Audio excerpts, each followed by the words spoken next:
Okay, guys, I do think we're now in a solo Marth S tier as of last tournament. Like, I'm really looking at Zain's run here. It's a 3-0 against Soonjay. These are two tournaments Zain won, of course. He's got over 40% chance of winning. And he wasn't in one major this year. I mean, he did collapse in two majors. He did terrible. But the majors, he wins, guys. By the way, I think he's going to win our next two. I think he's going to win our next major, and I think he's going to win Collision. I think he's going to be the best player of 2025, really pushing Marth into a solo S tier.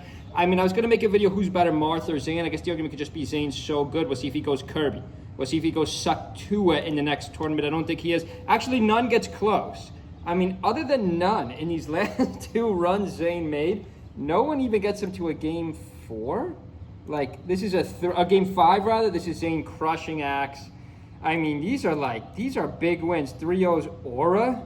Like, no, these aren't all game 7s, guys. In fact, none of them, I mean, these aren't all final games, game 5. These are like, this isn't even close. He's just 3-0ing everybody. Now you go to Grands.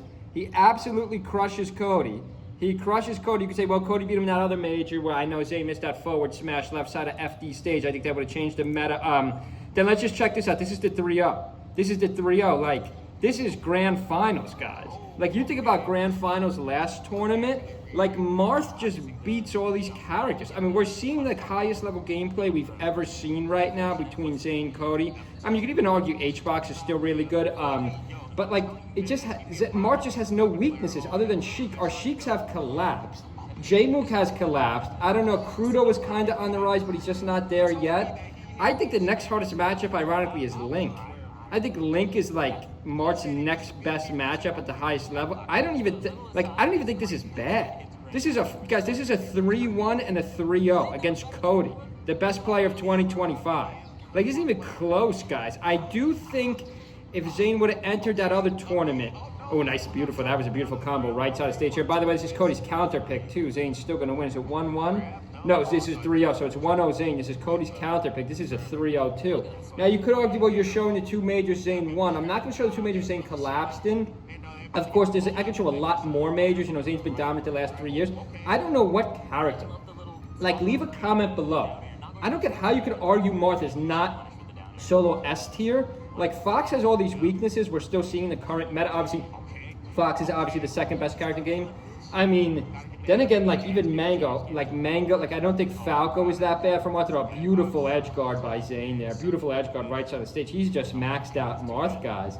We're getting to the point, if he could win these next two tournaments, I think he should just switch characters. Like, I don't know if he could take Marth any further. Like, he just wins. He's got over a 40% win rate. Like, that's insane to think about. Beautiful kamikaze attack there by Zain down there. Throws the stock, but he's still got a full stock lead now. Cody's in trouble here. Cody's in a lot of trouble. Let's just freeze just for a second. Let's look at the most recent tournament, Gum. Now, you could say he had an easy bracket, but not really. Where is it? First matchup, first game is against Link, I know. 3-0's Link. Like, I think this was one of the most important sets. It really put a knife in Aklo's coffin for 2025, dagger in the coffin.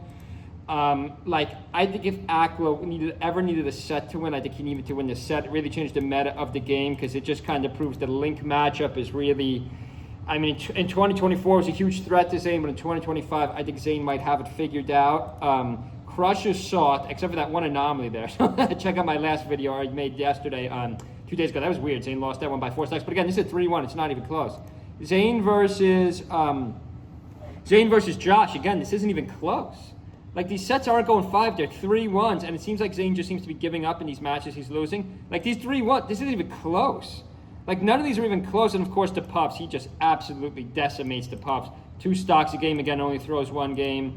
And then it gets H-Box in Grand Finals. We've already seen this. We've already made a lot of Gamo videos. But, guys, leave a comment below. Does anyone else agree with me? We're at the point that Marth is now solo S tier. Especially if Zain, imagine Zain ends up the best player for 2025. I know no one thinks it's going to happen but me. I'm telling you, he's going to win these next 2 tournaments. Cody did not look great against those Puffs. I mean, you could argue there's a lot more Marths in this next tournament, but there's also Zain in this next tournament. So even if Cody could beat those rookie Marths, again, no Mango, I think helps Cody out more than Zain, because I think it's a harder matchup. I do think okay, is this going to be a 2 stock or is Cody going to get this stock? Cody might not even be able to get stuck. Oh, he does get the stock. That's good on the final stock. So let me just freeze it for a second and really think this through. At this point in the meta, at the highest level, and yes, we're going by the highest level. We always hear the argument, well, Mealy Professor, Zain's the only good Marth.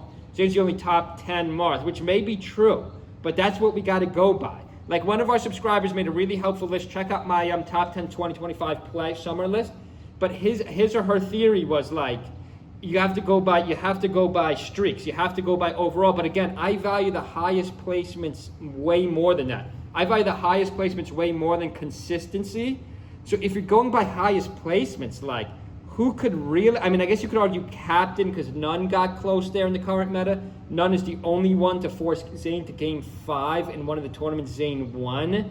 You know, I guess you could argue, well, it's a ridiculous argument because you argue, well, you're throwing the sense he lost the tournaments he lost, but he looked horrible in those 2 tournaments. I'm giving a free pass in those 2. That only leaves the 1 tournament he missed a flight. He didn't enter.